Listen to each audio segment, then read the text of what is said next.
Give people a couple minutes to show up.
Hey, John.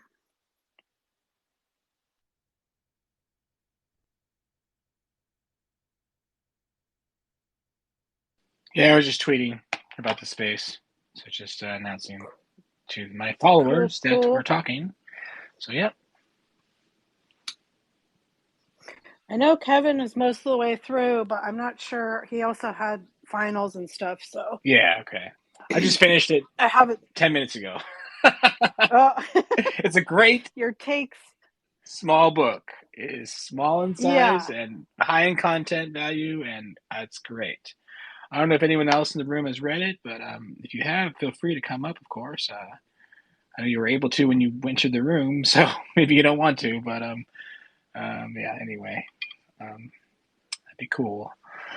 It's a great book. I definitely we'll get to it, of course, but I super disagree with him on chapter six, which was about, what was that about? It's about like when shots matter, whether they matter more in the first quarter or the fourth quarter. Yeah. The clutch time. He thought himself into a puzzle Uh, right there. He just overthought the hell out of that thing. And thinking basketball, he overthought basketball in that. well, I think like, and some of like the variant stuff, like, of course, right? I mean, part of what makes sports so entertaining and fascinating is that there is like this huge risk that things will go wrong, that you'll make mistakes, or that the outcome is not predetermined, right? So like I totally get what he's saying there, is that if it's your team and you lose to the team who has no stars or what have you, well, that happens, right? I mean, there's just a certain amount of risk you take, especially in the higher percentage game with the 3-point shot. You a lot of the times you can look at the box score and just say, "Oh, they shot 50% and the other team shot 20%." And Mhm, there you go, that's mhm, the game. mhm. Right. You know, I mean, but sometimes that doesn't happen. And I think it's interesting looking at it through the lens of a Kings fan right now, because we have De'Aaron Fox, who is probably going to be the NBA Clutch Player of the Year. We hope. I mean, So he should be. He should be, perhaps. he has I the haven't looked. He has the stats stats. for I it. haven't looked at the other cases, but he definitely qualifies. He should be, but perhaps like I said, I don't want to like be a homer too much. I am a homer, and I'll be a homer, but I don't want to say that he's the clutch player of the year unless I look at the other players and what their stats. But Yeah, he definitely yeah. it definitely in the conversation for sure based on his stats and how many games he's played and shots he's taken and blah blah blah. Yeah. I mean, I think also the other chapter that I found to be particularly awesome was the one where he was talking about like Kevin Garnett versus Tim Duncan, and the difference in those team models where Kevin Garnett was like always the high scorer, right? And then like the other guys would like shake out in a different way below him in playoff games. But for the Spurs, it was Tim Duncan was always the second highest scorer, and the X factor, if you will, would like rotate out by game. So it would be Ginobili or Parker or whoever, take your pick. Yeah, And yeah. again, like I think that was a similar chapter. Like I have it in the thread, so I can go down it and read what he actually says too. But that was like also extremely edifying, because I feel like that's the kind of basketball we've been watching this year, where there's these opportunities for all different players to be the star on any given night, instead of it always being the same guy. I mean, technically it's always De'Aaron and Sabonis, but they're not super high scorers, right? I wouldn't say So Sabonis. I even would if, say Sabonis for scoring. I wouldn't say him. I mean, well, again, not for scoring, on right? average, yes. But as far as like on any given night, it's obvious. It's usually Darren's up there at least, and then and some other player, yeah, is up Yeah, there. Some other players up there. So yeah, I agree. I agree with that. I agree yeah, with what you're saying. Yeah. yeah. I guess I'm thinking Sabonis in terms of like best player, right? Oh, I mean, gotcha, some gotcha. My nights, bad. Yeah. Okay. but yeah, you're right. Like statistically, if we're just talking about scoring, it's De'Aaron, and then it rotates through, Kevin, Keegan, Mm-hmm. Harrison. I pulled up the stats; they're at the bottom of the thread, but it's like a different person, night by night. Now, De'Aaron is the leading scorer a lot of the time, so I'm not saying that that's completely ironed out, but for me, that's been one of the most fun things about this season, is that they share the ball. De'Aaron's like, I haven't I wanted to like have more time to look up more stats to like kind of solidify in my mind my opinions about some of this stuff, but I just didn't have the time. But I believe that De'Aaron's assist percentage is way up this year. That could be wrong. I mean, we also have DeMontis doing a big portion of the assist making, Sure. so that could be wrong. But I feel like we overall team wise, our assisted baskets are up, if that makes sense. So we're Mm-hmm. passing the ball more, is what that would tell me, Oh right? yeah, oh yeah. Um, Assisted baskets are way up. Are we? Are we? I don't know. Let me look what we're at. I'll look. I'll shut up and look what we're at right now before where you go on. But yeah, go. I mean, go ahead and go on. I'm just Kevin, gonna look. Yeah. feel free to break in at any time. Anyone can come up and speak to you, if you have anything you want to say. I'll just start going down my thread. I have it by chapter, so um, so the first chapter is just the confident best guessing machine, where he just sort of talks about how our brains filter complicated information, and how can't we just are unable to focus on the entirety of what's happening in a game, which is why things like box scores and advanced statistics and all that stuff help us filter what actually happened in the game. And I thought that was a really interesting framing of his narrative, right? Is that we're inaccurate. And I mean, one of the things he says in here is like, and I know this is like true for like witnesses of a crime and stuff, where you think you saw something you didn't see. Or like in Jerry's book, he said that like more than 400,000 people have like come up to him since he fainted at that one game and told him they were at the game. But there was no way there could have been that many people at the game, Yeah. Right. like your brain tricks you and makes you think that you were a part of something important because it was important, or um and I think he ties this in really well later to like these ideas of the winning bias, the championship fallacies, the scoring blindness, sample size and sensitivity. And then he talks too later about like what is actually captured in a box score may or may not tell us everything we actually need to know about how um, good teammates are at making the other teammates better, right? Or I thought increasing that that PPP. I thought that was one of the more interesting parts of it because like we're informed and our viewpoints are based on the framing, right? Like so basketball's framing is based on volume, right? So that was one of like obviously like that's something when you look at it, it's like, oh yeah, of course. But if that's never pointed out to you, then you're never gonna realize that all the framing that all our fans assume is greatness is because of, volume scoring. So that's probably Yeah. my favorite part of the book. Yeah, I went down and read. I'm not sure if I read your entire thread, Kevin, but I love the parts that you highlighted about the efficiency. Mm-hmm. Because I think like your brain works differently than mine. I think I tend to like read and look for narratives and look for storylines, but you like see the business and the numbers stuff, and so it Yeah. was cool to like go down and realize like, and then that was the other thing is I did, like I said, I pulled up De'Aaron's clutch time um, numbers, and they're at the very bottom of this thread. But his efficiency in the clutch, and then at some point mid book, he talks about Kobe and Michael Jordan's clutch time efficiency and Mm-hmm. how it wasn't that good. Like there's sort of like a mythology around them that, you know, they were the best clutch time players ever in the game. It's certainly true that they had the ball in late game situations the most, but were they efficient? And his argument is that the most efficient shot is the open shot, right? Mm-hmm. So I think that's still true to a certain extent, but looking at De'Aaron's clutch time efficiency is kind of mind-boggling because I Yeah. think players have gotten better. I think there's a like big movement in front offices to include the players in the data, you know, so they understand what they're most efficient at and what gives them a better advantage. So that was really interesting.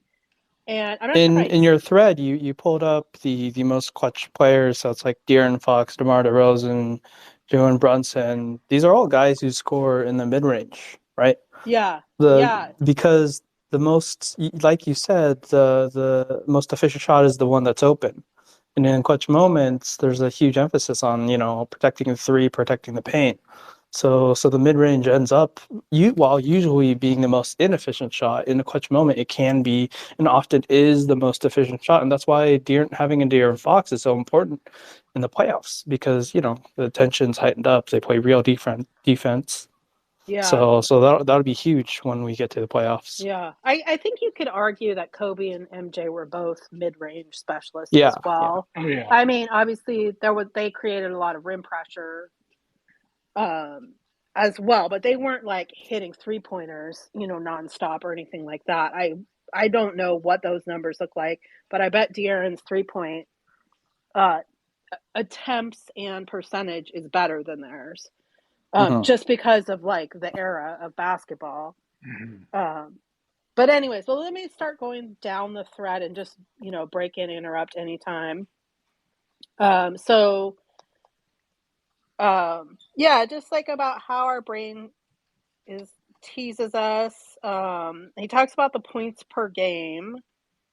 Um, and then the global impact, I think that was like one of the things that I was like, absolutely. That's like how I think about a basketball game and like how I talk about a basketball game a lot of the time. Like, I feel like that's one thing that people miss about Davion's game is that it's not that he is getting the deflection, it's that he is getting the bobble that makes the player next to him able to get the deflection. You know what I mean? So there's like, and I know here he uses it in an offensive kind of context, you know, are you passing the ball? Are you finding the best Yeah. shot? All of that kind of stuff. And he talks about facilitation over ISO, essentially over hero ball, right? Hmm. As it being resulting in that PPP number going up. So the PPP is like his benchmark for efficiency. Um, Just adding on Davion, I'm really bad on Exadel stuff, so I'll leave that to like King's film room and stuff. But I hear people mention all the time that like a huge part of Davion's defense is he's the only one who's really good at preventing people from crashing into the paint. Hmm. So while he might not get any defensive stat for that, like that's a huge part, like that impacts the game a lot. Pain So prevention. just adding to yeah. Yeah, pain prevention. he's That's what I would call that. yeah, Yeah, he's good at rotating over into the lane when he needs to. He misses it sometimes. I mean, I think clearly his best skill is ball pressure, and in the book also, I think the section where he talks about defense and it only being able to like accomplish so much in a game, like kind of again brought me back to like what Pete Carrill said about it too, is like defense is only like 85% effective. So what you're trying to do is like tire people out, annoy them, Mm. and create a possession differential, Well, right? That's not. defense is very. One of the books we read, I'm not sure which one it was. I think it may have been the last one, the X's and O's one that we all read. Not the last one, not those loose balls, but the one before that. Talks about how defense is, reacting to the offense by default. Their offense has the ball. They're moving toward the basket, or they're trying to score the ball. Defense is reacting to whatever they do. It's kind of like they're in the reaction seat. They're not in the proactive seat. So that's kind of defense has to adjust to whatever the offense decides to do. So I'm kind of using too many words now to describe a simple concept, but yeah, that's part of what I wanted to say there. But also, I wanted to say about this chapter, as like I try to relate a lot of things to. I'm mostly just a Kings fan, and I try to relate a lot of things to the Kings. And for me, I think that global offense, this first chapter, it's a lot about it explains a lot of us this season. We have Fox, Sabonis, and Monk as good playmakers. They can make plays for others, not like a Davion, to go back to defense for one quick second, is a defensive playmaker. He can make plays for the whole team on defense. He did it last night. Not that everyone else was saying like the beam, but I was like, come on, hold steady, guys, at the very end against the Thunder. And he did play great one-on-one defense against the guy that had the ball on the right side of the court. I don't know if y'all remember that. It was like one of the last possessions, but he was great at that point. But back on offense, we have great facilitators on this team. 3 of them on this team. I think Monk is great. I think Darren is underrated and very, very good or great. And obviously, everyone knows Sabonis is a great facilitator especially for being 6'11" in the center. He's an awesome facilitator. So I think they're helping us to get a lot of wins this season. More than people expected, more than I expected. They're helping that by creating stuff for Barnes, for Murray, for Herter, for whoever, and they're staggering Fox and Sabonis, and Monk's in the mix as well. So they got 2 playmakers any given time. There's 2 playmakers, and like they're additive to each other. It's not my turn, your turn, like it was with Tyrese and Fox. It's more like they can just work all together at different times. It's Fox and Sabonis.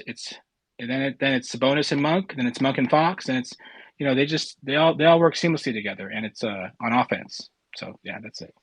Yeah, and I think, I mean, a lot of it is shooters, right? Like he does talk later about building those 5 pillars. You want to try when you're building a team, you want to add the skill sets. And again, like I think this was also in Built to Lose quite a bit when he was talking about how they built the Milwaukee Bucks, and they just started with Giannis and like built around him, right? So I think conceptually that's really interesting. Like, how many rebounds do you want a night? How many offensive rebounds do you want a night? How many deflect? You know what I mean? Like, so you're building a skill set team instead of like by position or by I don't know, whatever old sort of archaic rules there are of these, like having 3 stars, or well, that's great. You're going to have, or like, I mean, look at Minnesota. So they have 2 stars who have completely redundant skill sets. Not completely.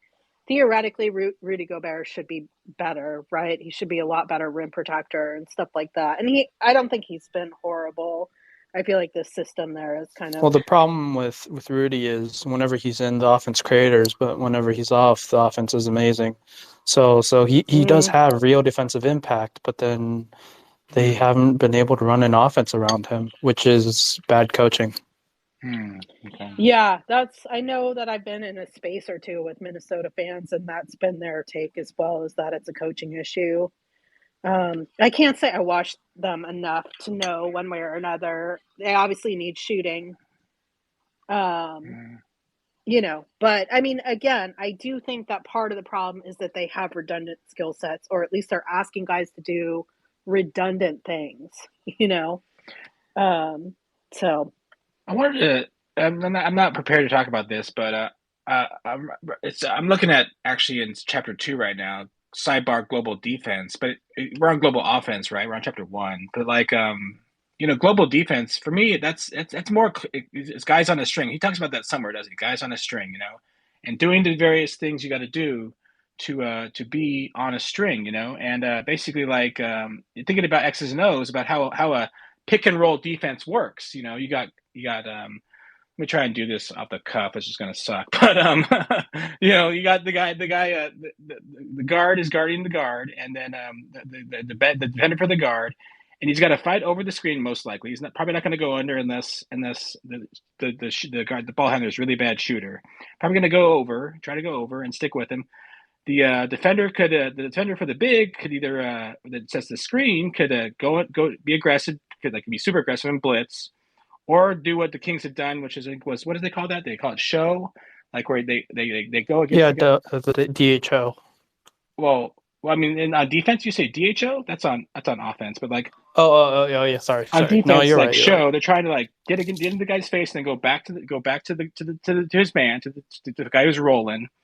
At the same time, the guy on there's a weak side eye on the other side of the court because there's usually pick and rolls on one side of the court, on like the left or the right side, and on the other side of the court there's a weak side eye. The other two defenders are on the free throw line. There's the low man at the low post, and there's I forget the other guy's name, but the top of the weak side eye. It's an eye, on that side, and they're trying to like slough off their man, but not get too far away because they don't want to leave them open, but try to guard against that roll man on the offense, and the other dude on the other side, the strong side, is staying there to try and make sure that guy doesn't get a three point shot, and just also do whatever help they can do. So that's a team thing.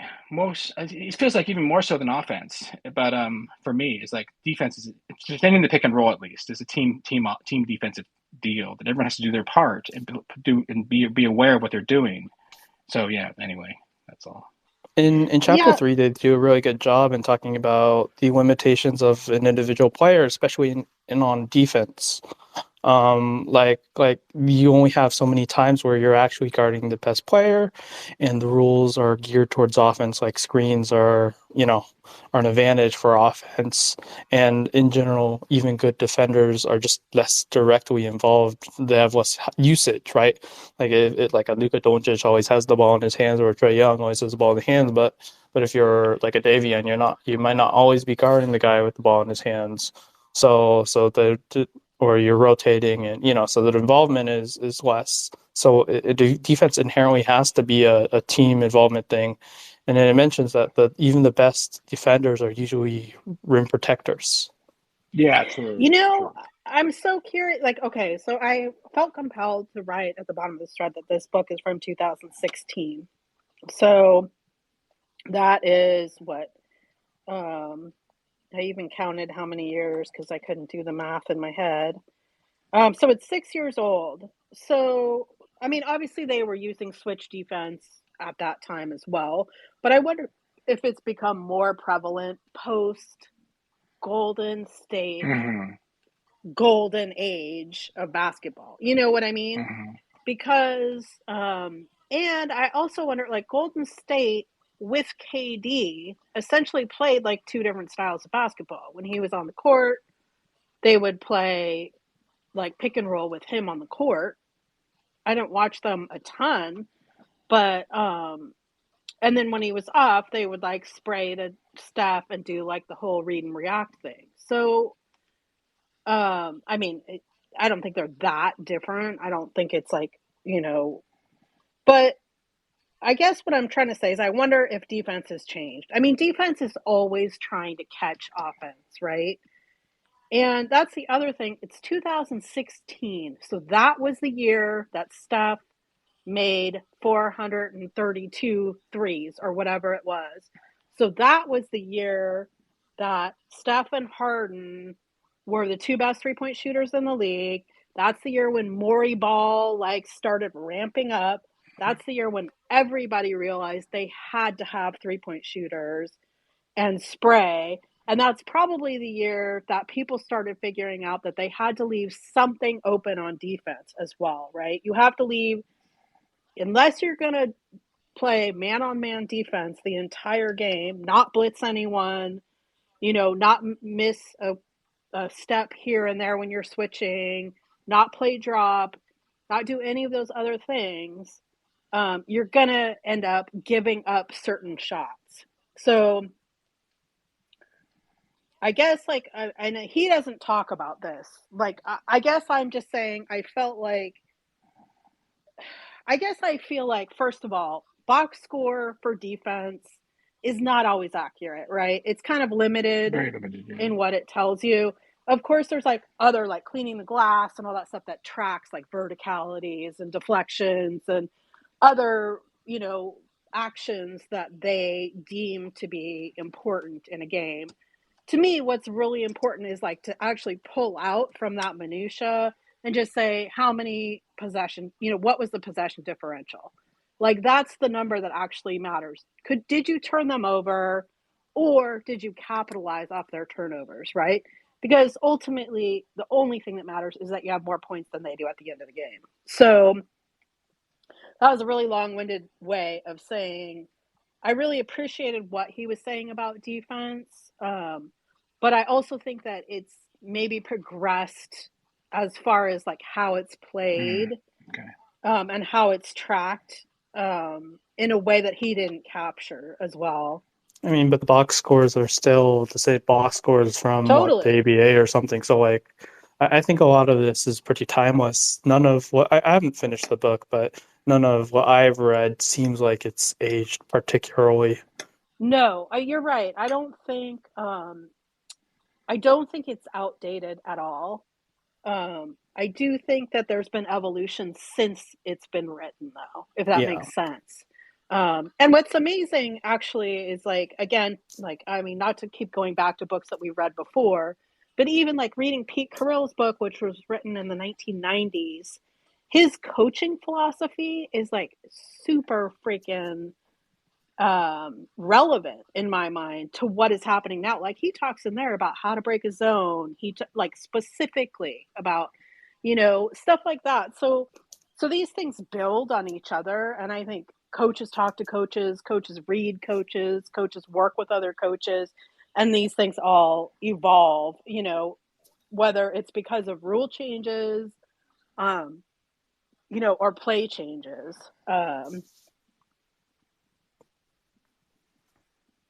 But yeah, I think I got off track a little bit there. I mean, with the court opening up, and everyone's shooting, there's more actions that an individual player can make. Yeah. So yeah, it's harder. It's a lot harder to defend.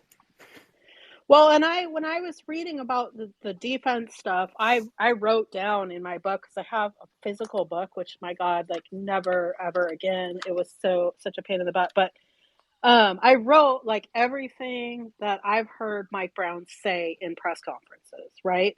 So he said, we don't give up middle. We use the sideline as an extra man. We defend the ball. So these are like direct things that he said. So Use the baseline and the sideline as extra defenders. We know they track deflections and verticalities and offensive rebounds. Those are metrics that they've used to give the DPOG chain, and communication. That's another one that he's mentioned. And I'm sure there's stuff that I haven't, I didn't remember, I didn't capture. But none of those things are necessarily only box score. You know what I mean? Yeah, absolutely. Correct. Yeah, for sure. I mean, box score. So Box I score guess, is. I mean, never mind. Let's not focus on that. It's limited. no, It's limited. no, go ahead. Well, I mean, it's like blocks and steals. I mean, then like there's also defensive field goal percentage. That's more than you see in your typical box score, though. And Yeah. what else is there? I mean, it's pretty limited in my opinion. So That's just like the highlights is blocks and steals. That's like the wow, he got a steal, he got a block. But Well, there's plus and minus, and then okay, there's plus minus. defensive rating, Yeah, that's not in and the box score then though. That's in NBA stats. And I mean it's an advanced yeah, stats though, it's and an it'll advanced show up stat. in a box score if you Okay, scroll through. sure. Okay, we had different So I definitions of guess, box scores. All that means right now. All that means we have different definitions of box score. well, I mean, aren't those advanced statistics generated from the box score? Yeah, probably. Or, I mean, some of them obviously probably aren't, like whatever, like screen assists I think maybe aren't. Mhm. I think NBA Stats has access to tracking data that they use for the defensive rating, the offensive rating. Al would know more. Touchdown Al would know more about this. He knows more. He does know more about Mm, this. But like BK Ref, Basketball Reference uses the box score, but NBA Stats uses tracking data for some of this stuff. Maybe not for defensive yeah. rating or offensive rating, but for some of that stuff they do. So anyway, I think, well, let's go back to global offense. So he uses this allegory of the traffic system and the fastest commute. So all things being equal, highway speeds are better than the slower side streets. Only all things aren't equal. When everyone takes the highway, the team of drivers suffers as a collective whole. Traffic builds up, decreasing the overall efficiency of the system. This is because everyone is trying to jam themselves on the highway, overloading the capacity of the roadway. So what's the solution? So this, and then the global offense rule of thumb, individual scoring is not replaced, it's redistributed. And he has this whole thing about facilitator Fred and ISO Isaiah. And, I forgot their names. the fact that the facilitator Freds, which those were actually point guards for the Suns. That's Isaiah Thomas, and I don't know what Fred's last name was, but he says it in here somewhere. Um, and the facilitator, you know, ended up with a lot higher value of action. Um, so, I mean, a lot of this is just like how, like, somebody had a meme on Twitter the other day that was like the Bulls, right? And then it had like the guy with just like a puzzle in his head.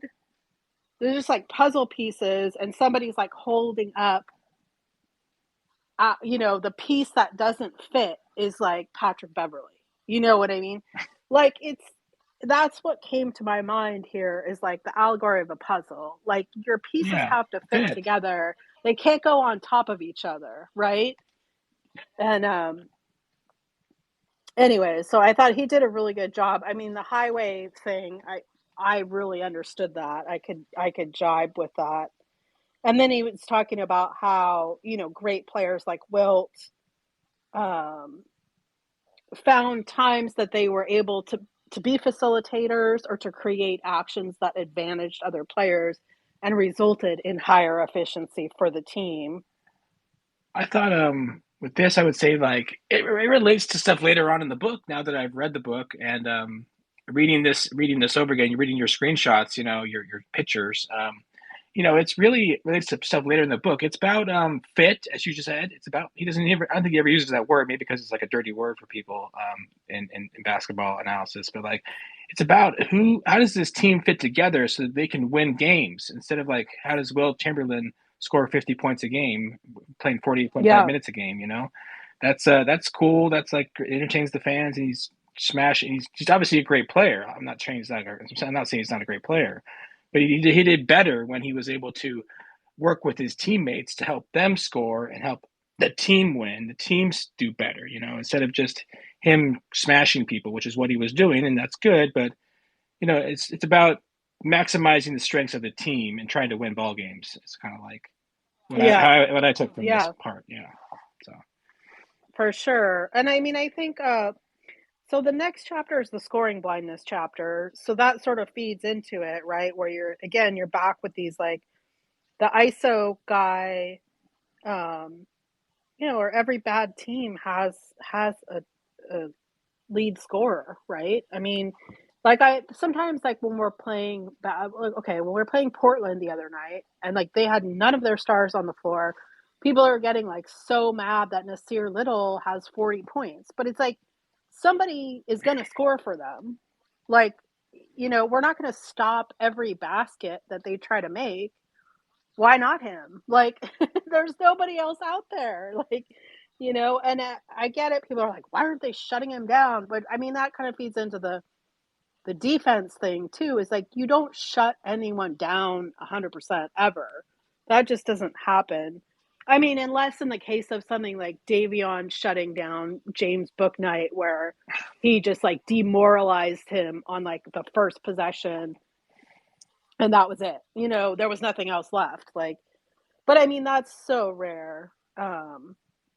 So anyways, and the scoring blindness, I think, for me was more interesting in the sense that I think like a lot of like narrative is really built off of this kind of like sensationalism of like, oh my God, and I love Dame. I'm not trying to harsh on him. I love Donovan Mitchell. Like, these huge scoring nights have been incredible. I think the offense in the NBA right now is absolutely flabbergasting.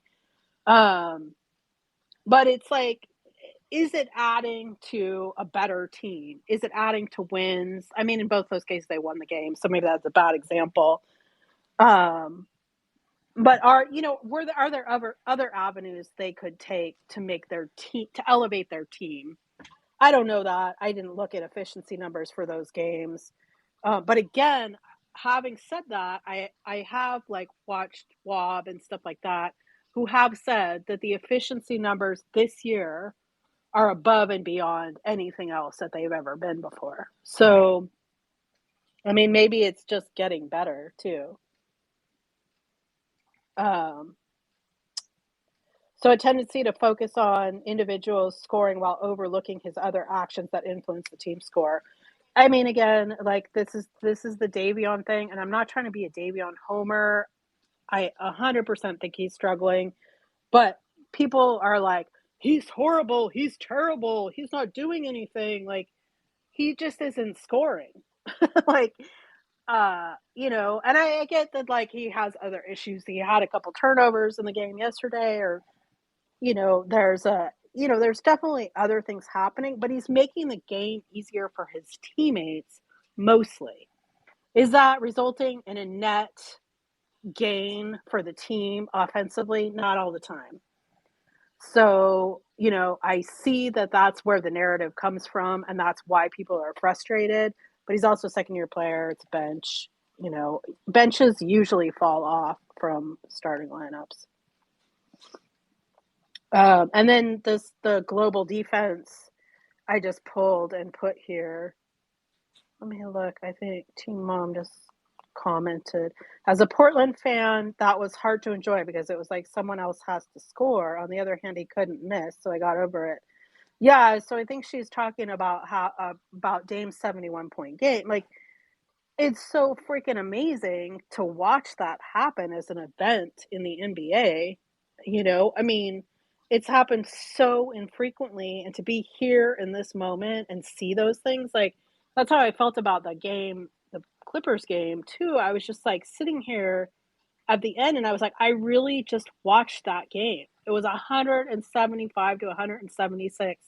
I watched that game and we won it. Like, is this even real life? It's just, and to be fair, scoring is an incredible skill. And I think it's getting better. So, but I do hope that people, like even today, like on some of the talk shows, they were like, oh, is Kevin Herter, are we worried? Are we concerned? Like, it's like, well, no, because play like encompasses peaks and valleys, unless you're a superstar who's like super consistent all the time.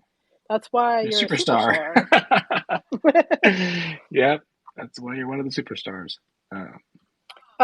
So the sidebar for the global defense sidebar, I thought was really interesting. I can barely read my stupid picture. So it's common to use readily available statistics, blocks, steals, and defensive rebounds to gauge defensive worth. Thanks for stopping in, Team Mom. Sorry, I lost my place there. So I think that's like, he says that, and before he said that, he had talked about how rim protectors are the most valuable defensive players.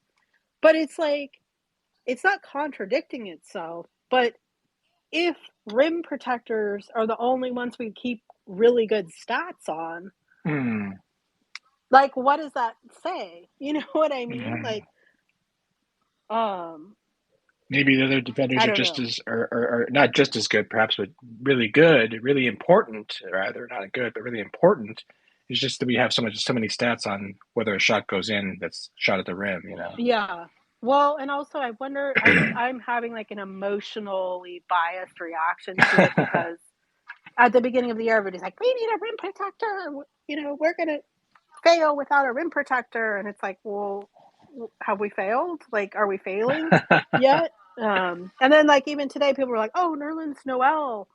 Like, where are you playing Nerlens Noel? Yeah. Where are his minutes? Like, at what position? Like, I don't, I would say Metu anyways. sits if he plays. If he plays. Not if he's just on the roster, but if he Yeah, actually and to plays, me, Metu that's like a sits. vibes killer, Yeah, right? yeah, Like, yeah. Metu has been freaking amazing. Yeah. He just, these last 2 games, or 3 games, the bench has been incredible. Like, and I mean, I guess that's the other thing that is like, oh, let's play 5 out with Lyles at center. It's like that worked one time really well against Rudy Gobert, who doesn't move.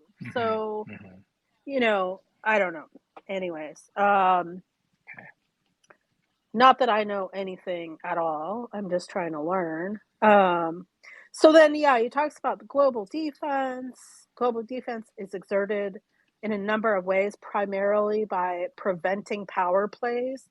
So quick rotations, staying between the man and the hoop, disrupting or even deterring the attempts and dribble penetration, and forcing turnovers. So I feel like that's what we do as the Kings, and I feel like we do it in clutch time, you know, better than in just over the course of the game.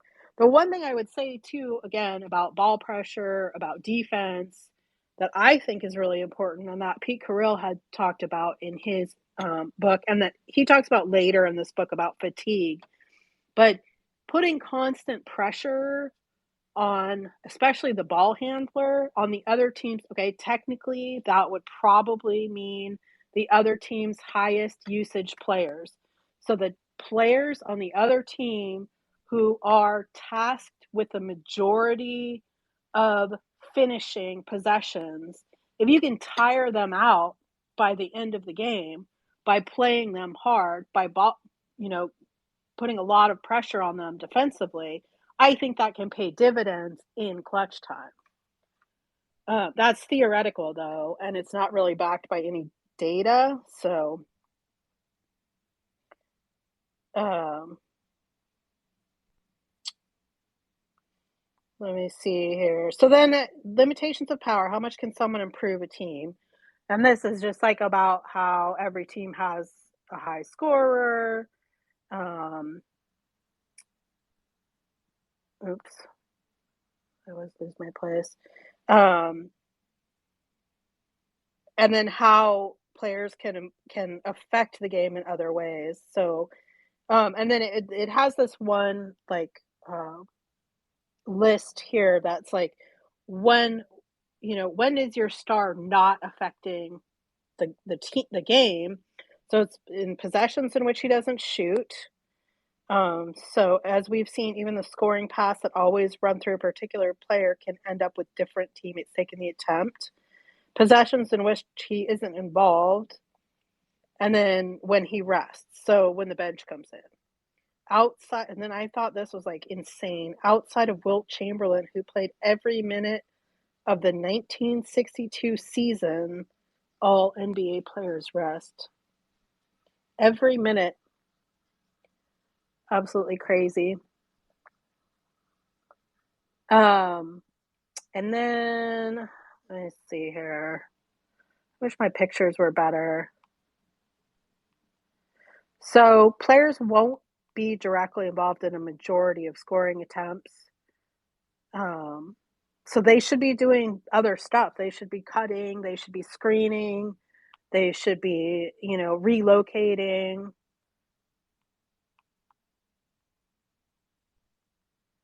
yeah, I don't think I need to read out like every single one of these. So in 2003, the Minnesota Timberwolves this was, yeah, this, the whole, all the stuff about Kevin Garnett was super fascinating to me, partially because none of the other books that we've read have really talked about Kevin Garnett. And so I found it really interesting because it was super new material, but also the comparison between KG's situation and Tim Duncan's situation I found really revelatory. So in 2003, the Minnesota Timberwolves were worse than I think it says 2003 Charlotte Bobcats, ostensibly the worst team ever when Kevin Garnett was off the court. In 639 disastrous minutes without Garnett, the Timberwolves were outscored by 19 points for 48 minutes, 5 points worse than the 2012 Bobcats. Such a team would be expected to win just, I can't read that, games in 82 seasons. When Garnett was on the court, the Timberwolves were 6 points better than their opponents. So Kevin Garnett was really good, shocker. And then it has this observed limit of player impact. So, and I think he says, I don't know if I highlighted it anywhere in here. He actually like lists out at some point that like the maximum point differential that a player can actually give to their team was something like 12 points. Which is why you need redundancy. Why you should avoid redundancy, right? Is you Right. need the other parts of the team to fit right to provide the other pillars. And then there's the whole stuff on variance. And this actually, like, I know Daly had talked about it in our spaces. I think we kind of talked about it at the beginning. But he's just talking about how bigger sample sizes are more accurate. I also think it lends like a lot of excitement to the game, like the play-in being one game, or they used to have way back in the day, the playoffs were actually like, I think they were 3 games in the first round, 5 games, 7 games. But if I'm wrong about that, they were 5 games the first couple rounds and then 7 games. And the 5 game series were way better, in my opinion, because the underdog could win, right? Like a 3 game series, the underdog can win, underdog can take it. So to me, that's like a really exciting part of sports is I always like the Cinderella teams. I always root for the Cinderella teams, and being able to topple the Titans, having a chance is like super exciting to me. Having said that, we should definitely avoid the play-in if possible. Definitely. And we'll be a Cinderella team and the third seed in the Cinderella team. Everyone's going to say we're going to lose in the first round. We're in the third seed. Yeah, So we'll yeah. have that advantage. You can still root for us, Meg. Well, I'll homer the Kings. And then winning bias is just about the narrative that's formed around winners. Like I found some of it really, like, I feel like last year we spent a lot of time talking about like body language and culture, and it's like, okay, that stuff is like magnified and like, becomes talking points when you're not winning, like it talks about Charles Barkley, people being like, oh, he's gambling too much, or, but if you win, that stuff goes away. Which I think is a little unfair. He calls them, but these are whimsical musings. You can't win with a player who doesn't want it. That's like that's one that like gets me every time. Oh, he doesn't want it bad enough. Like what? That doesn't. He made it to the NBA, but he didn't. He doesn't want it Yeah, bad like enough. what? That's why. And Barkley used to get so much shit. You can't win if you don't perform under pressure. He's a choker. And then that was probably the most, and he has like the pyramid of the narrative. And I don't think I highlighted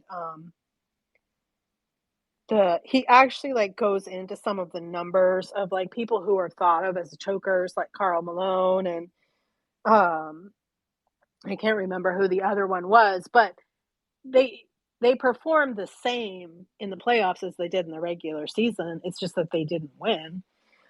And I think this is where he this may not be where, but he also talks about that in terms of like the Dwayne Wade and Dirk Nowitzki in the 2011 playoffs, where Dirk Nowitzki was given all this like leeway because they won and saying like, oh, he's the best player on the court, but really it was like between Dwayne Wade and LeBron, who were, who had the best stats, who made the best plays, late in the game, all that kind of stuff. So anyways, again, like the goal is to win. So it's not, I don't think it's completely wrong to have a narrative that champions winners, right? I mean, you don't play the games to lose them unless you're tanking, I guess. This is an interesting chapter, and it's interesting, but then again, I don't really. So as a fan, my type of fan, whatever that type is, I don't care that much about it because it's about what fans like myself, what um, what media, especially definitely media, fall into this bias or winning bias or whoever he calls it. Yeah, Yeah. it's like I mean, like okay, that's their perspective, the fans and the media, and maybe some of the players themselves as well. They buy into that stuff, but like I just want to know how the Kings can win. I don't Yeah. care like the narrative that forms after they lose or win. I don't care about that. I want them to just win. I You know, guess, like, so I mean, does it affect gameplay, right? yeah, Like, yeah, that's the question. Yeah. I mean, if you win, if you're Kawhi, do you get better calls than De'Aaron? Like, I mean, that's where I think it becomes a little bit more interesting. Or I was also thinking of it in terms of Brian Windhorst, because Brian Windhorst was like pushing that Laker narrative today, right? But Brian Windhorst wouldn't, the reason why he's a journalist and the reason why he's a successful, I don't want to say successful, but the reason why he's a national, you know, revered journalist is because he's been following LeBron since LeBron was in high school. It's because he was in Cleveland with LeBron. So, like a rising tide lifts all boats, right? You know what I'm saying? Like, there's like personnel associated with every winner and every loser. And if you're part of the winner's personnel, you are also elevated. So, I think it's complex, and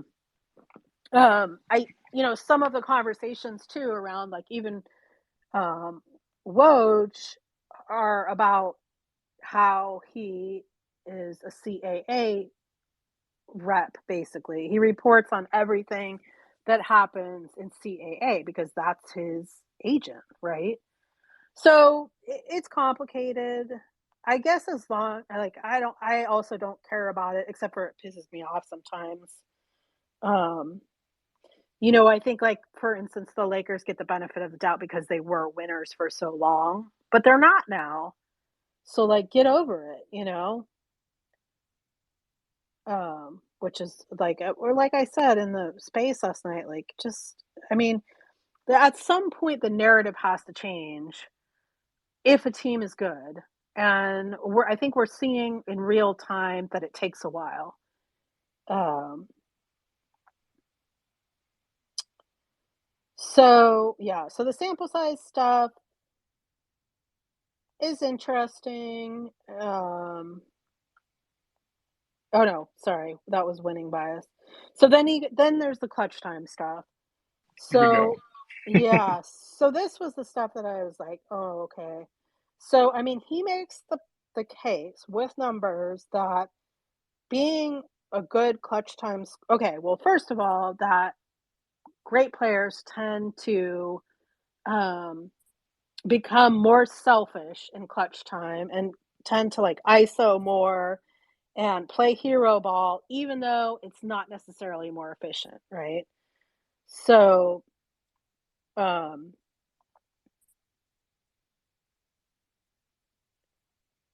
So is winning time really in the fourth quarter? That's what Magic Johnson said. It's a winning time. The one thing that he doesn't talk about in this chapter, and he gives us the first quarter buzzer beater odds, and like, if you beat the clock in the first quarter, your odds are 62%, et cetera, et cetera, et cetera, right? I guess I disagreed with him. And again, maybe it's like an emotional knee jerk reaction because of De'Aaron, but he doesn't mention the clock ever. Like, he's just saying it as if you're just only fighting your opponent, right? But you're also fighting the clocks so that because you only have as much time as the clock gives you. And so if you can beat the clock by outscoring them, even by 1 point, you win.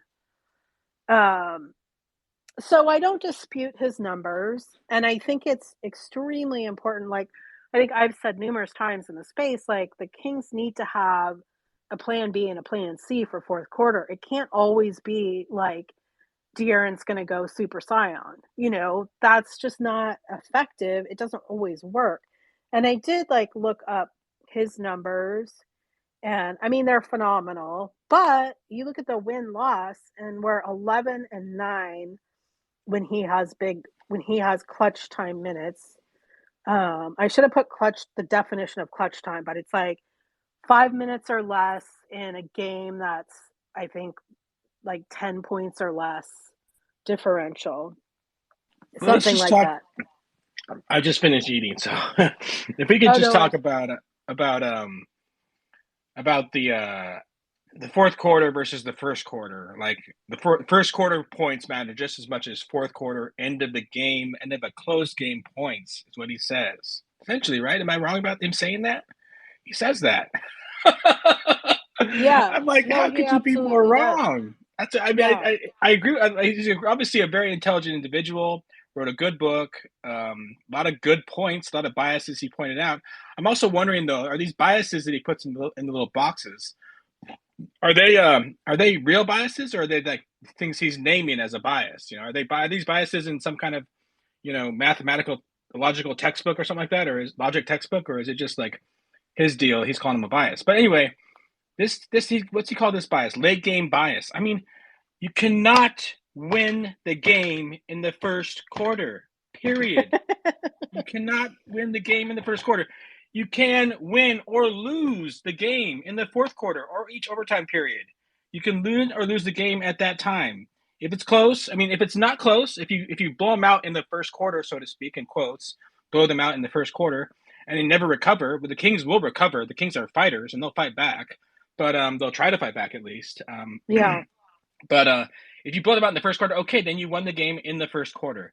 You quote unquote won the game in the first quarter. You do not win the game until the clock reads 0.0. That's when you win the game. Period. Yes. And Yes. Yes. Yes. and Well, and the and only time let's you can go ahead, yeah, go ahead. well let's maybe change the language slightly and just say you can Yeah, win the minutes in the first quarter. You can win the minutes yeah, you in can the win the second minutes. quarter, which Sure. I think is a And like different thing. You're exactly right. Like, a point in the first quarter is just the same as a point in the fourth quarter. Technically, antiseptically, that's true, right. but you could go down by 10 points. Well, how much did the points did the Kings go down?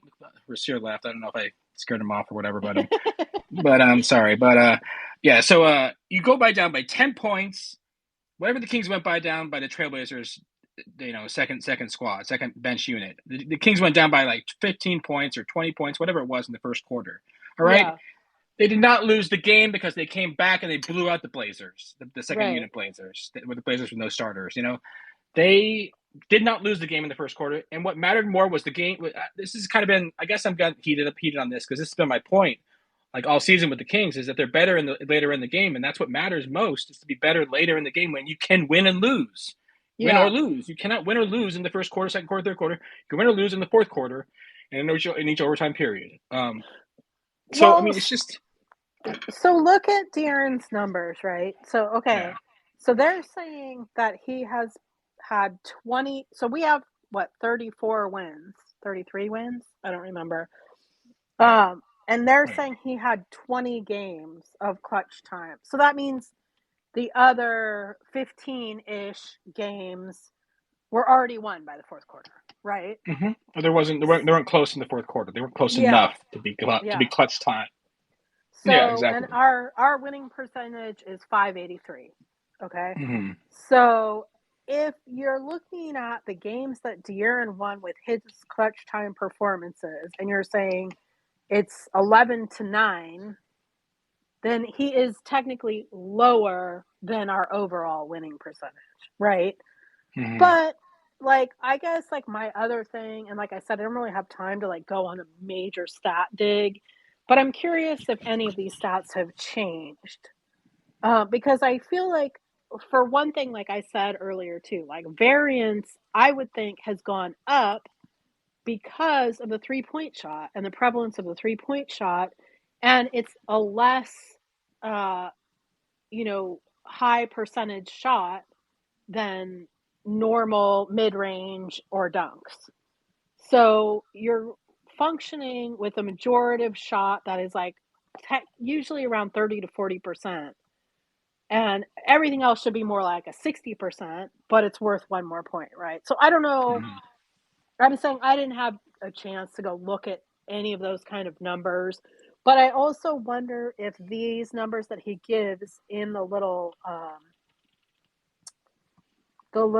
thing here where he's saying like in the first quarter buzzer beater is worth, you have the odds to win the game are 62%. So I'm curious if that's changed, right, over the course of.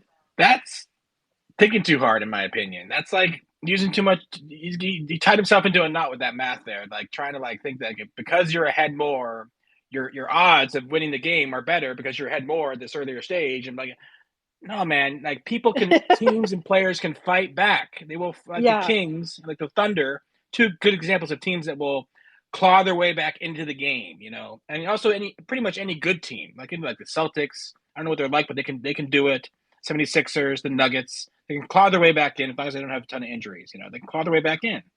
And man, it's just I don't know. I guess I'm upset just like I said because I've been stating the opposite all season about the Kings. So yeah. well, and I don't think it's, I mean, so I have a friend who watches only the fourth quarter of basketball games. She just like only turns on the fourth quarter, and she'll just turn Nice. it off if it's not close. Right. Oh, and she's not like watching for X's and O's or like delving deep into it. She's just score watching for just pure enjoyment. It's Right. Red totally zone. cool. NBA red zone. Yeah. Yeah, exactly. But I think it's kind of legit. I mean, you get Yeah. to see the best part of the game. The rest of the game, there's a different feel to the gameplay because it's teams just figuring out the other team. That you're not paced the same way. You haven't. I don't think like coaches have totally figured out like, are we just going to run them? Are we going to? What's our strategy for the late game? Like I feel like Mike Brown has really good late game strategy. Mm-hmm. Um, I don't know. I do think I'm having partially like an emotional reaction to it because we have maybe one of the best clutch players the NBA has seen in quite some time too. So I'm having an emotional um reaction because I just firmly believe that the fourth quarter, obviously, and the end of the game, if it's close, obviously matters more. It's just, and he says people will say this, fans will say this. yeah. They will say with a resounding yes, it is the most important quarter. It is the most important time. I'm one Well, of I those do fans, think, sure. I mean, yeah, because it's no, and true. I do think his point about like where he goes into the Kobe MJ stuff and then he Mm-hmm. does like give all the numbers on the fact that their shooting efficiency went down because it was riskier in clutch in the fourth quarter. They looked to ISO more, to hero ball more, and all that stuff. I think that's legit, and I do have a concern about that. But I also think like the Clippers game when De'Aaron, I could tell like the last like I don't know the last overtime, De'Aaron's legs were completely gone. I mean, I Yeah. could just tell like he could barely walk, and he was saving every last bit of energy to run the other way down the court when he got the ball. And then he would hand it off to Malik because Malik still had legs, right? Mm-hmm. So, I mean, I think it just like it's partially like instinctive, and it's probably partially coaching of like what is the game plan, who has legs, right? I mean, can you still facilitate when you can't ISO anymore? All that kind of stuff like goes into it. I think it's more complicated, and it's probably a bad idea to judge it by one game that was 175 to 176 too, because that's not a good sample size. But yeah, I agree with you. I think it's the most important part of the game. I think players play differently in the fourth quarter and the end of the fourth quarter. Yeah, And one of your screenshots here, one of your pictures you took, it says, "Is winning time really in the fourth quarter?" I think it's your in that box. It's your third one, in that set of shots. He says you highlighted with the smallest point score differential between teams in NBA games is the fourth quarter. Wouldn't that make it more competitive? And wasn't that what that means to me? That's what yeah, it means to me. It's more competitive. So like, is he trying to say that there's less differential? So it's just what is he saying? That means it's more competitive to me. Is what that means. So yeah, which makes yeah, sense. Which makes sense in terms of like teams are trying to win. They're battling it out. They're clamping down on defense. They're missing more shots because they're just trying to win. Trying hard to win. So in the first quarter, it's yeah. big differential because people are like, okay, what's the first quarter? We can still come back, and that makes sense too. Well, and I guess like also okay. So the last one is ultimately good teams win early. Clutch play Yeah, matters little. that's what he says. Um, my stupid pictures are really hard to read. Hero ball and isolation plays are low efficiency. Good teams and good offenses don't need to rely on a closer, while bad clutch teams can be great NBA champions. And all of these beliefs about the importance of crunch time for both teams and players come from a late game bias. So I think that's legitimate is we tend to value late game heroics Yeah. over blowing someone out in the first quarter, for instance. Okay. Sure. Yeah. Like that's not a very exciting game. And I think No. at the very beginning, I guess this goes back to the beginning of the book where he's talking about talking to his friend after a game, and they're saying like, "Oh, Kobe's like the greatest clutch time player in the world." And when was the last time he missed a clutch time shot? And he was like, "Well, yesterday." Like because our Mm, brains gloss over yeah. the inefficiency parts and embrace not only the excitement of the late game, but I think also winning bias like feeds into it as well if you're the winner, right? So like for us, it's like that crunch time performance by De'Aaron Fox is like, oh my god. But for the Clippers, it was like, oh, Russ isn't good enough, or the coach sucks, or like it cuts both Yeah. ways. Yeah. Yeah. Russ. That's true. Yeah. I don't know what they said about Kawhi. It probably didn't say much about Kawhi because he did a great job playing. He was phenomenal. But maybe other players they put the blame on them. I think Instead of they pulled PG because he was at minutes restriction. okay. Well, Um, that's how that team operates. With both those stars that they got there. yeah. So uh, So then, okay, so moving on. okay. The championship fallacies. Um, it just talks about the rings fallacy and like, oh, I have more rings than you. I don't think you can deny, again, winning is the point. Yeah. So if you win it all, there's some bragging rights associated with that. Now, does that make you a better team, a better player individually?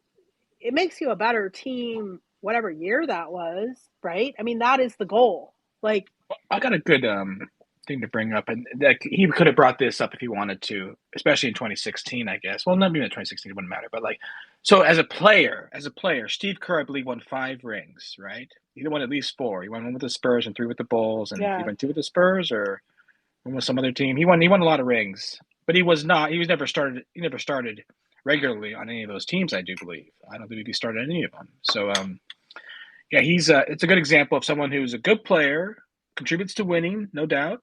Obviously, has a good head on his shoulders, is a good teammate. Obviously, we would assume, but he didn't. He wasn't. His rings do not indicate that he's like gonna bring you a championship if you sign him, right? Robert Ory, another good Yeah, player, Robert Orr is the clutch player. perfect. Yeah, I Robert think Ory is a good Robert one. Orr has like 7 rings or something. He Oh, like really? won rings with San Antonio, LA, and Houston, I believe. Houston for sure, LA for sure. Obviously, I don't know about San Antonio, but maybe he did. I don't know. But he won a lot of rings. That's true. Yeah, but you would never say like Robert Ory is a better player than Michael Jordan or Well, you Michael Jordan won a know, ton of rings, but you would say Charles Barkley, or then yeah, Reggie Miller. You would never say that right. about Robert Ory, even though he was a good So shooter. You this would, yeah. but you could say probably Robert Ory is a great puzzle piece, a great Yes, pillar for any team, right? Because he has that clutch shooting, efficiency theoretically. Um, I don't know what his actual statistics look like, but it sure felt like he hit every late game three there was to hit ever you know, in the era of the 2000s. sure. And maybe Yeah, again, maybe that's just because he hit it on us, though. yeah. Okay. Um, Okay. Well, yeah. So there was something else about this chapter that I found really interesting, but I can't quite remember what it was, though. Oh, he talks about does defense actually win championships? And I got a little lost on this one, to be honest. Like, he has this whole chart that rates like champions offense over defense. But while I was talking about it, I was like, is he saying that, like, he says there's only 2 teams that ever won a championship that were ranked number 1 in defense, right? hmm. Um, Okay. Well, and all the rest of them were like ranked, whatever, 1 through 5 in offense. And like their defense was like, but their defense was still in the top 10. So earlier, he said that defense is only like 20% of an outcome maximum. You can only affect the game 20% with defense, right? One way or another. Again, I wonder if that's kind of changed somewhat. Although I think it's more of his like theoretical philosophy. I don't know what he's basing that on. Um, I don't recall that, so I'd have to try to find that. I guess I could probably well, search that in the Kindle, but I mean, so he's saying no, defense doesn't win championships, but at the same time, I don't think you can be like number 1 in offense and number 30 in defense and win a championship. Like I think your odds are like the zipped, Hawks right? last year, right? The Hawks were really good on Yeah, like offense. We're good on offense and not that good on defense. So our chances are slim because of that. yeah. So does it have where? Oh yeah. So it has. Oh no. How is this listed? Offense 4.2, defense negative, better on offense. Yes. So he just does better and worse on offense and defense. Yeah. So it's like degrees to me. It's not like no, defense doesn't win championships. It's that obviously you win championships by points. That's how you win all basketball games, right? Like duh. More points on you and less points for them. That wins the game. But is his chart that you talked about? You have it here in your thread here that's in the top of this space. Is that you know well, don't you just want as high as possible for both? I mean, well, as negative as possible for defense and as high as possible for offense. I mean, who cares? What Yeah, the deal is? Which is higher? Which is greater than? Which is further from zero? As what we're trying to say, I think, right? Which is further than from zero for each of these things? Is like, I mean, who exactly. cares? Just like let's Well, just and I think the other thing he was saying to a certain extent is like you're better off building the Golden State Warriors than the 2000 Pistons. Like you right. have a better chance of winning a championship with a great offensive team than you do with a great defensive team. So Okay, that makes I sense, right? And I I mean, get that. That's an argument. I get it. But. I think that there's been just so much belly aching about our defense that I kind Mm-hmm. of was like trying to tune into it and be like, is it a black and white kind of thing? Like, you don't need to have fantastic defense. I personally don't think our defense is that horrible. I think that we tend to turn it on in clutch time and in late game situations. But like the people who were like coming out of the woodwork and being like 175 to 176, oh, there was no defense. It's like, well, did you watch the game? Yeah, they Because didn't. the defense was really good. You know what was way better? The Yeah, offense. Like, yeah. so Fox couldn't miss, and Kawhi Leonard couldn't miss, and Sabonis was a passing wizard, and Monk couldn't miss. Yeah, Monk was lighting it up, and he was. People were guarding Monk. Trust me, people were guarding Monk yeah. on the Clippers. He just shot it on them and made it. That's all. That's all that happened there. So And I mean, the Clippers are theoretically a good defensive yeah, team, I right, think. right, right. So, I think right. you Yeah. know, defense only goes so far.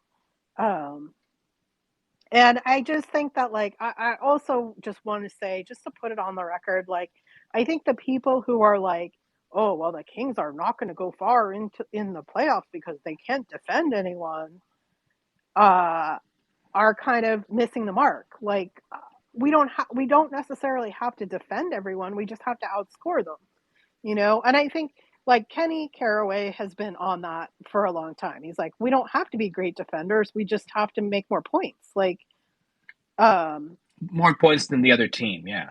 You yeah, got to I score mean, enough and stop them enough to get more points than them at the end of the game, which is very yeah, simplistic to say, but it's also true. You know, it's also true. it's a simple game.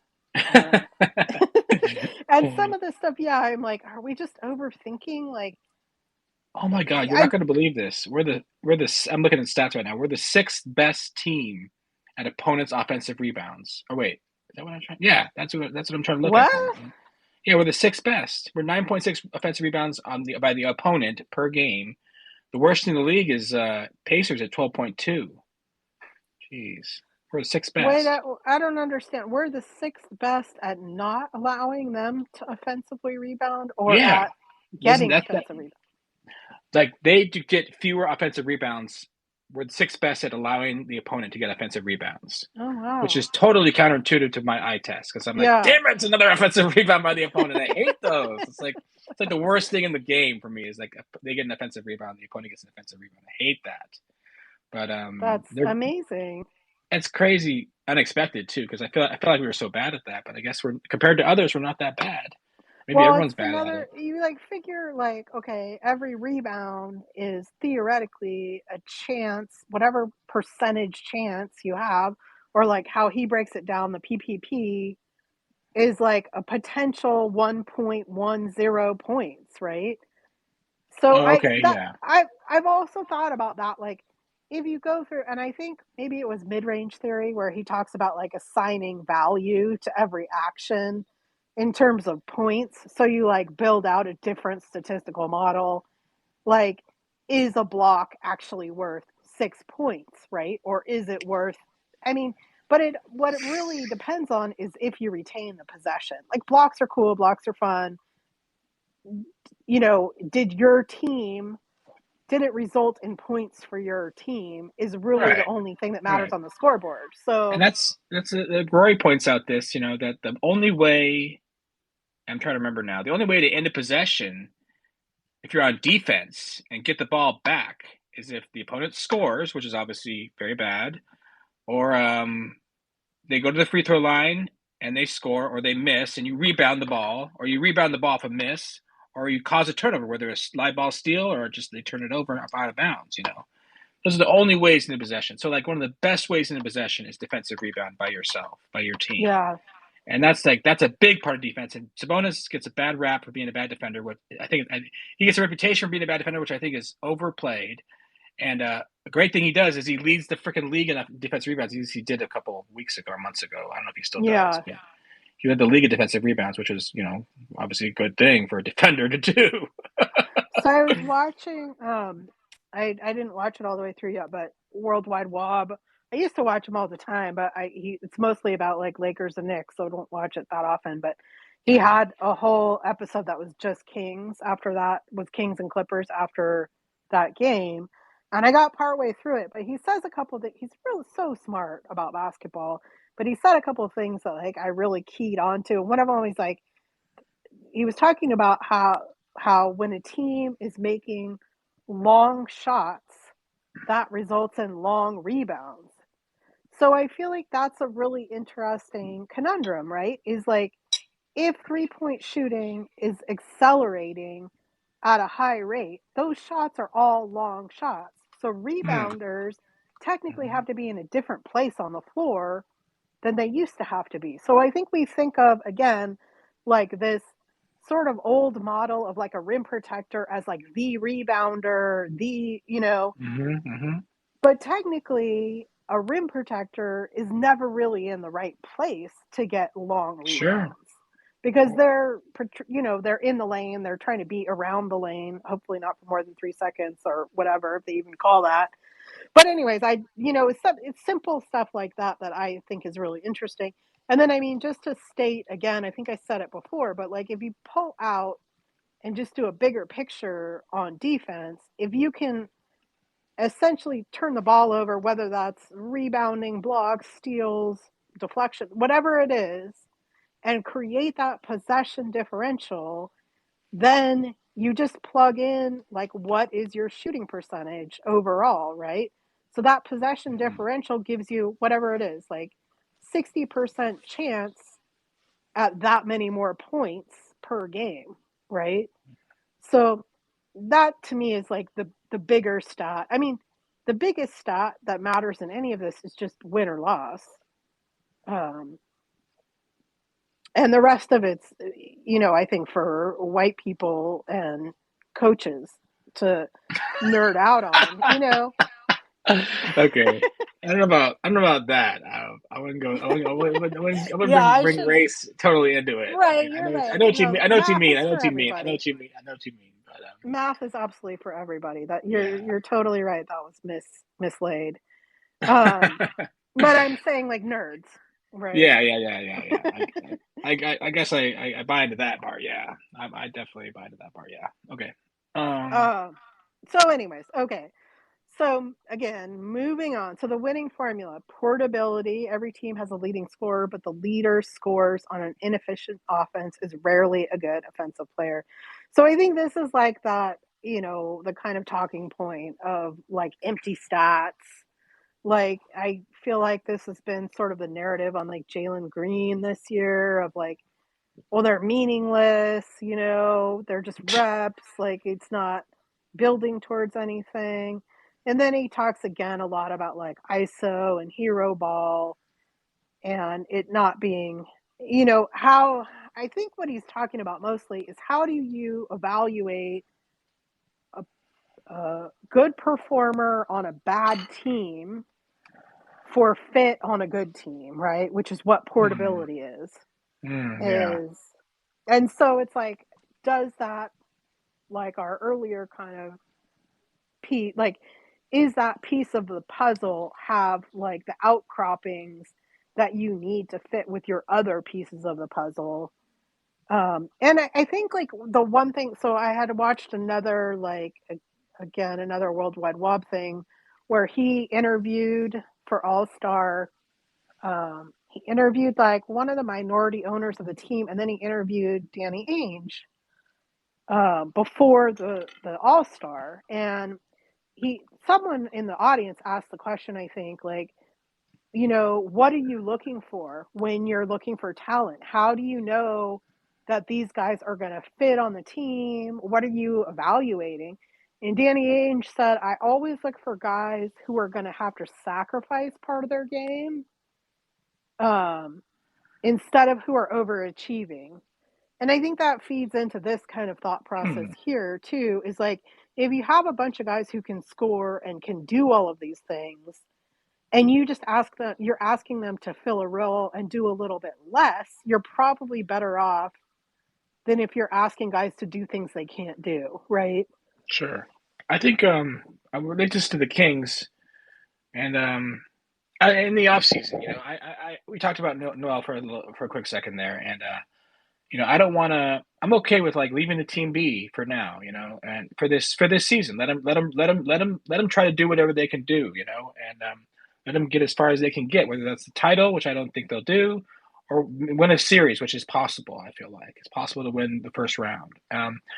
Let them do whatever they want to do, whatever they can do. But then in the off season, we got to start to fill some holes here. You got in your first screenshot, your first picture, pick and roll defense. I mean, Sabonis is good there, but like interior defense, I would think like let's focus on our four.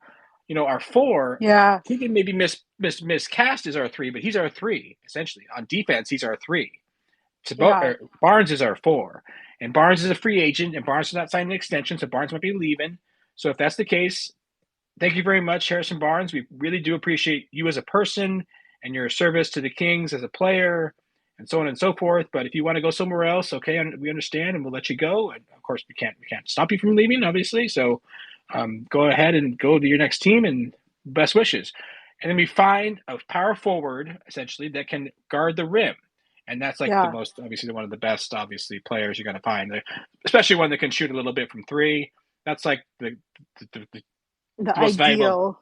most valuable role player in the game is the power forward, essentially power forward body that can shoot and guard the rim. And that's like we got to try to. Monty's got to work some magic there to find that guy. But he could if he could do that, that would be Well, I someone to think fill that's why these slots so in the many off season. people, yeah, I think that's why so many people like loved Vanderbilt, the idea of Vanderbilt. Yes, yes. I mean, I don't even know if he's fully formed yet, but he's been Mm, empowered in this on this new team for sure to be that, right? And that is okay. the new model to me is that bouncy, tough, like the Naz Reid kind of, Yeah. athletic, quick, twitch. Like, yeah, I think, He could play low um, man, like yeah, Vanderbilt or whoever else you could find that could be the Vanderbilt guy. Sabonis could guard the pick and roll and be like play drop or play at show or do show or whatever he's got to do. But then at the other side, in case the guard gets past Sabonis, Vanderbilt or whoever we can get that's like Vanderbilt could be guard the rim and protect the rim, and Sabonis could get the rebound. This is like an ideal like static theoretical possession. Like obviously real yeah, basketball is way more complicated than that and way more random than that. But that would be like his role there. And like Barnes is not doing that too well.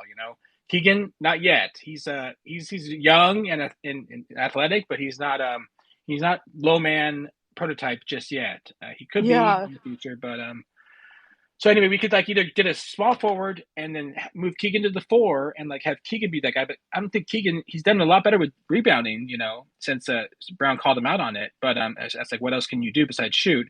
He's done a lot better there. But would he be that low man guy? I'm not sure. I think maybe Keegan might want to try to make him that three, and hopefully he can be that three because he's guarding the threes right now. Barnes is guarding the fours. Period. If you look at the yeah. stats on NBA stats, the matchup stats, Barnes is guarding the fours. Keegan's guarding the threes because they Yeah, have to have it that way. Keegan's been. I mean, it's hard to say. I think there's. I have some recency bias because he's been really good in the games back from All Star. Mm-hmm. Um, but also like I feel like especially like the Twitter kind of narrative is that everyone needs to be perfect all the time. It's kind of like the Yeah. defense narrative, like you got to shut people down 100%, and like that just doesn't ever happen. Like there's no team Yeah. that doesn't make mistakes. There's teams that recover from their mistakes a lot faster and a lot easier, right? So I mean, and I love like this chapter where he's talking about the offensive pillars, um, Mm-hmm. because it's such a great concept. Is you're just filling up the bars of the skill sets, and yeah, I think what you're talking about. I love Harrison Barnes. This year especially, I think he's been really good. And there's different like prototypes. Like he's more of like a stretch four, right? And we're Yeah. talking about like a low man four. Mm-hmm. Um, and It then can also there's stretch. also yeah, and there's Stretch also low like man for. kind of like the stocky dude, like stretch that Mm-hmm. can all like Jay Crowder, that kind of guy. Who's just kind of a thick dude who takes up a lot of room and is in the right place a lot of the time and like rotates really well. Mm-hmm. So I think any of those things could work. I'll be interested to see like how what ends up happening, right? Because we just Mm-hmm. don't know at the moment about Harrison and what ends up happening with that. Um, I think that's the hugest. I think that's the biggest off-season decision that will happen unless there's some kind of blockbuster out there. But I also think that, like, I personally think that Monty has done a really good job of like building out puzzle pieces. There's been some missteps, like the Tristan Thompson thing. I would Yeah, we rather don't. have DeLon Wright, but Mhm. um, you know, He was new. Monty was new, and also I think he was yeah, trying to insurance in case Rashawn didn't sign because they weren't sure if Rashawn was going to sign. He was trying to go to somewhere else, and yeah, he didn't get the money, so yeah. he came back to us. So there were definitely reasons that made a lot of sense at the time. Yeah, yeah. And you know, it is what it is. So, anyways, this is, yeah, about like building that team out, about trying to avoid skill redundancy, and about portability of like trying to evaluate skill sets, you know, as from team to team and situation to situation, especially on like bad teams, and does it translate into like a good fit on a good team. And then the next chapter is the Lone Star illusion. So he talks about the building of the strong pillars. Um, and when we think of players elevating a starless cast, we tend to give him extra credit. So he talks a lot about Antoine Walker in here, which I took personally because I love Antoine Walker. But it Mhm. was true that I think he talks about Adrian Dantley. So basically, he's talking about scorers, right? Mhm. Mhm. That don't have the facilitator part. And Mhm. so, and I think he's also talking about our tendency to employ scoring blindness to evaluate skill sets. Um,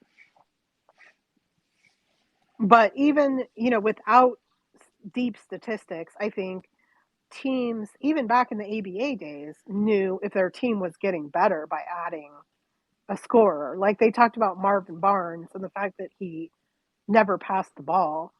So if he was your star, he was like the only scorer that you had. So it's six of one and half a dozen of the other. But if Team A has one star and defeats Team B with two stars, we think that Team A's star must have done something amazing to overcome two elite players. We overly credit one individual for the team result while diminishing the role players, creating the fact that the lone star carried his weaker teammates to amazing heights instead of like viewing it as a team effort overall, which is so true. Like if especially if somebody has a good performance or a bad performance, I think they get all the credit or all the blame.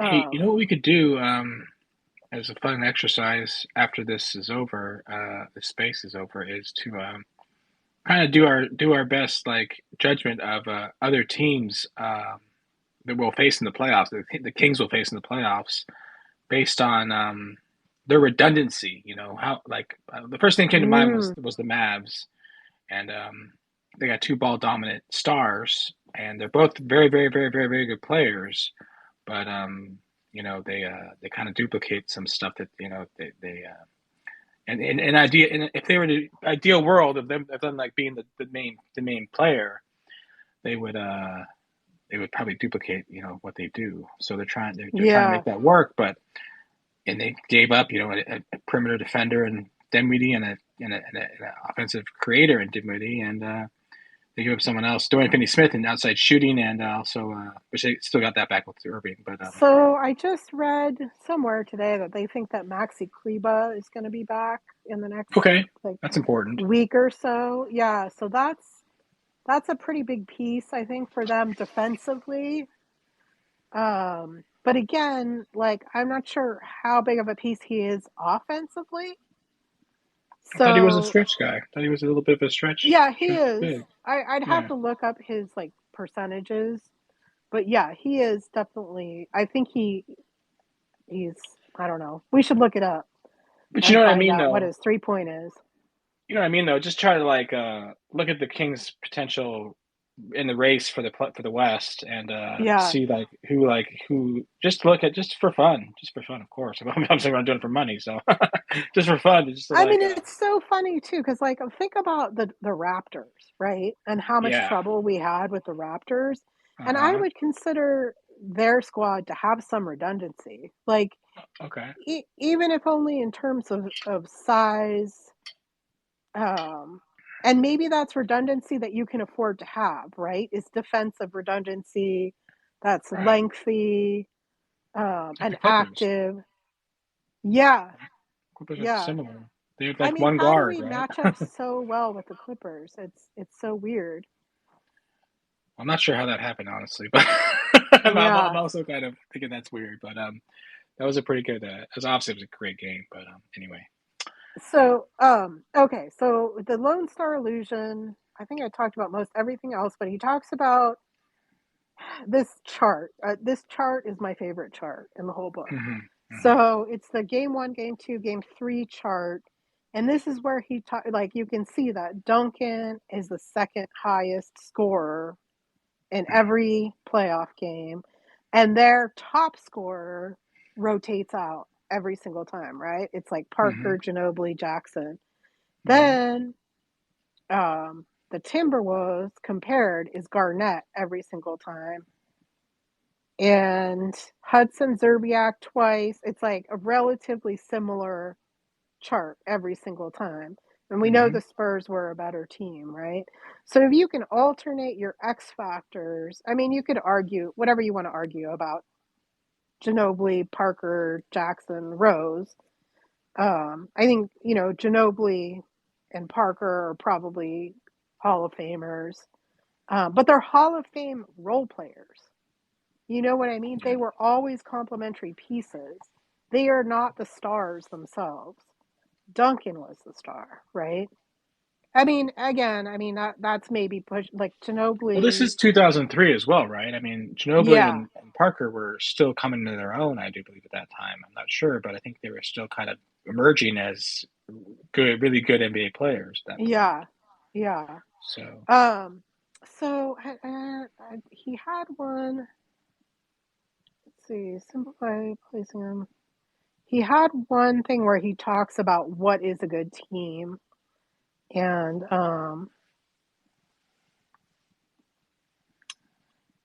he talks about like how you want your team to be a passing team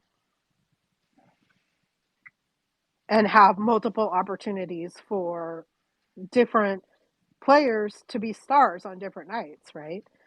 that reminds us of the And Kings, right? Doesn't it? yeah, and I mean that's the same thing to me again, going back to Pete Carrill's book where he talks a lot about being greedy with the ball. Like if you have a player who doesn't pass or who doesn't share, then nobody wants to play with them because and I think Kevin Herter like had that interview where he talked about the ball being power and all of that kind of stuff is like and De'Aaron has been to a fault. Like I think he is the best player on the floor for us every single night. But I pulled his the our leading scorers every single night, Hmm. and he's probably the leading scorer like 50% of the time Okay. because he elevates other guys, right? Sabonis is our leading scorer some of the time, and those were the nights where like everybody had like 20. Sabonis has like 26, and like 4 or 5 guys have 20, which is freaking awesome as well. Nice. Um, but like you can just see, like I pulled all the games, and it's everybody else pretty much except for Davion has had a chance to be the high scorer. Now, will that carry over to the playoffs? We don't really know. Um, I think he says at some point in here that playoffs tend to become more like clutch time play, where your star can like get into this sort of like MJ situation of like, first of all, it's better for the coach if they're putting more decisions in the star's hands because then the coach can take less responsibility for wins or losses, and the win or loss can be on the player, but also like players tend to like feel it is more extreme level of play, so they'll ISO or hero ball more often. So we'll see what ends up happening with that. And then, consequently efficiency goes down. Again, Yeah, books I however hate many one years four old. flat. I hate the 1-4 flat. I mean, well, at least under Walton, it's better under Brown for some reason. But the 1-4 flat play, where like the four other players go to the baseline at various spots, like at each low post, and then in the corner, the four players are there, and like the guard with the ball, De'Aaron is out there at the end at the behind the 3-point line, just kind of like dribbling and getting ready to do something, and like someone may come up and set a screen for him, but they're just kind of just hanging out, drilling down the clock, and then we're gonna do Yeah, something. It's like run a play, fuckers.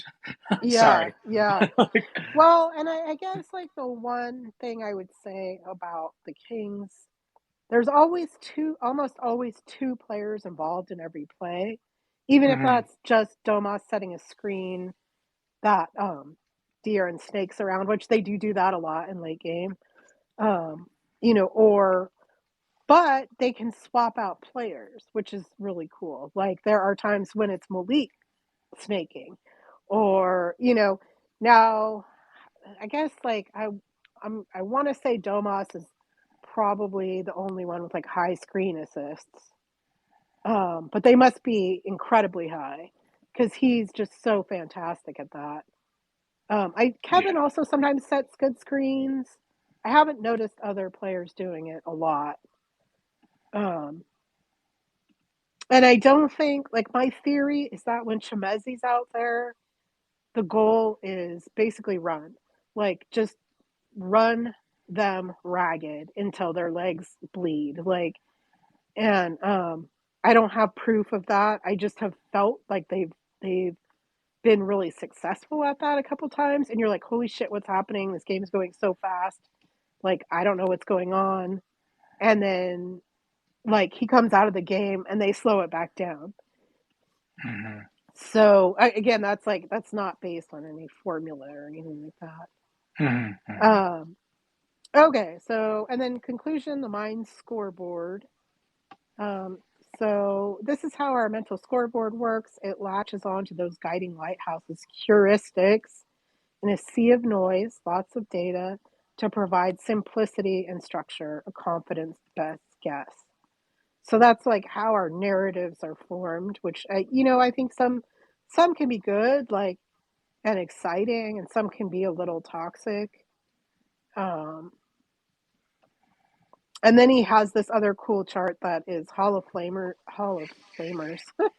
Hall of Famers in elimination games. And it just talks about their efficiency from regular season to playoff, which I think is kind of interesting because some of the like I think he's partially talking about the narratives that like people were chokers or but their efficiency is relatively either better or it's just not borne out by the statistics. um In fairness, many people formed their opinions of Garnett and Duncan by watching playoffs when games were often on national TV. When adding in Garnett's Boston playoff run in 2008, the postseason clutch numbers do favor Duncan, barely. I'm not sure why I highlighted that, but um, so and then he's just talking about like it's an interactive team game. Like, don't forget every member of the team like contributes. Mm-hmm. Mm-hmm. And he just like summarizes in this last. So when the next time a good team comes along, notice how well they perform in the first three quarters, check their offensive efficiency.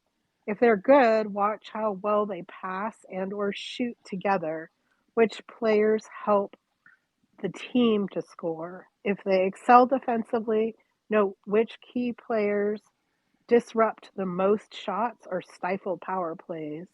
Remember that on a good team, that no good team is a one-man band Be cautious about who the heroes and the goats are. Be mindful of making definitive conclusion with small samples. A few games aren't reflective of a team or a player. Oh, and leave closers to basketball. No, we won't.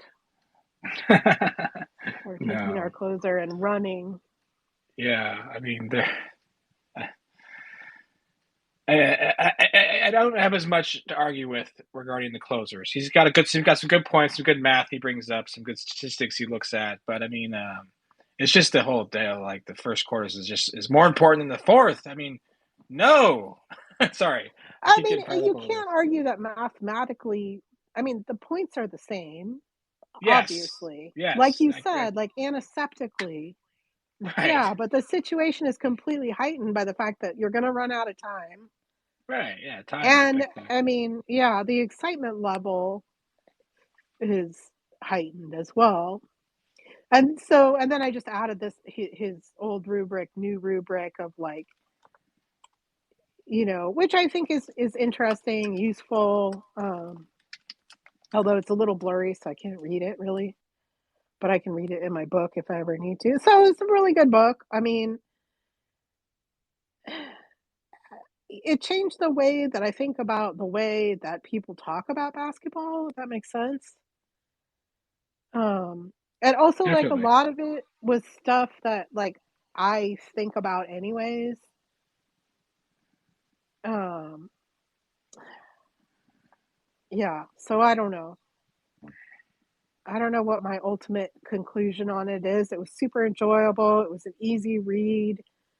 I did sign up for his Patreon because I'm interested in his like WOWY formula, the with you and without you Yeah, that's kind of important for sure. rankings. That's good. Yeah, it's like Which is on. Anyway, go ahead. it's I think it's similar to like the RAPM, the Right. luck adjusted RAPM and all that stuff. I think everybody's just trying to find some kind of catch all extended analytical data that evaluates a player with like a single number. But I mean, that's impossible to do, you know? So, but yeah, I don't know. I enjoyed it. Hmm. Yeah, same here. It was a good book for sure. I'm just emphasizing the part I disagree with, but it was a really good book overall. He's a really smart guy. If you listen to his podcast, obviously, maybe a little too thinking basketball, but he's very smart. Obviously, very Well, intelligent. yeah, and I mean, I do think that there's something like all of this stuff is important. Like, I mean, the fact that they have like a video guy on every bench and every coaching bench in the NBA now, and they have a stats guy on almost every bench, and yeah, all of this stuff matters. Um, and I think maybe as fans, like we can get a little carried away with how much it matters, because when it comes down to it, again, like the only thing that actually matters is whether you scored more points than they did. However that happened, like so but I guess like a part of it too is like one thing that I've been mad about is like how people evaluate like Davion's participation in the game, even when he has a good game, is like I think that's partially scoring blindness. I get that people get really wrapped up in these numbers like, oh, plus minus means something. And it does sometimes. Sometimes it is reflective of like a performance on the floor.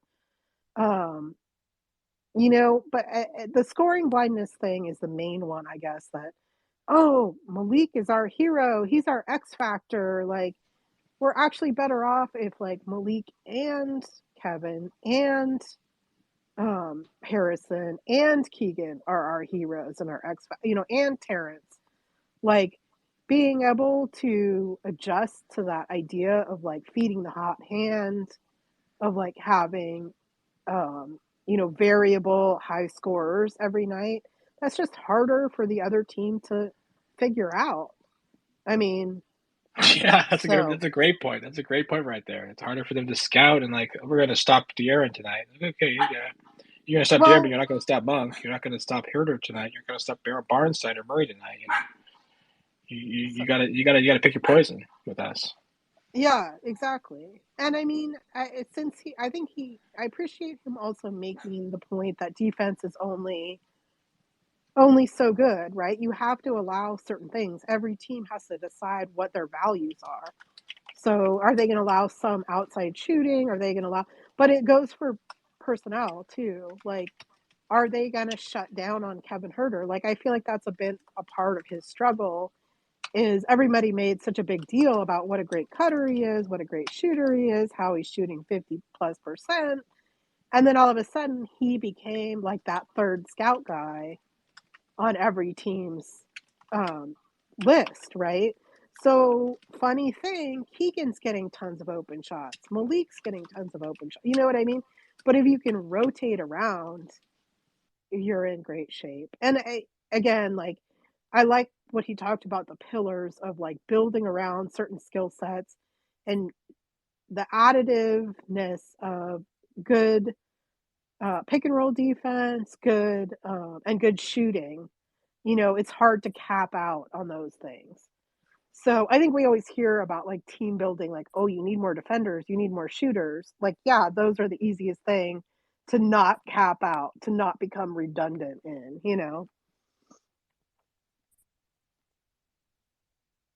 Yeah. So are we about done with this one? Do you want to I think we are. schedule schedule not schedule, but pick another one and then maybe schedule it? What do you want to do? Yeah. It's Do your you show. have anything on No, your not off the top of my horizon? head, but I could try to look for something real quick. Well, the other one I've been really wanting to read is Breaks of the Game, but it's also really long. Like I think it's Yeah. 400 something pages. Well, could we Um, what about doing half and half? I mean, I could do 400 pages. I could discipline myself to read that much, but in a month, but it's going to be tough. I can already I admit that right now it's going to be tough for me. So, is there like a good halfway point or something like yeah, that? let's do that. Let's just read half of Breaks of the Game, Okay, and we'll do we'll like pick a we'll pick part the one we'll, and a part two. this sounds good to me. Yeah, we'll pick the Yeah, part we'll pick the midway point later on, but yeah, we'll do that. Sounds yeah, good. yeah. I And you want to think pick it? it's like whatever. It's like 488 pages or something. So we'll read 244.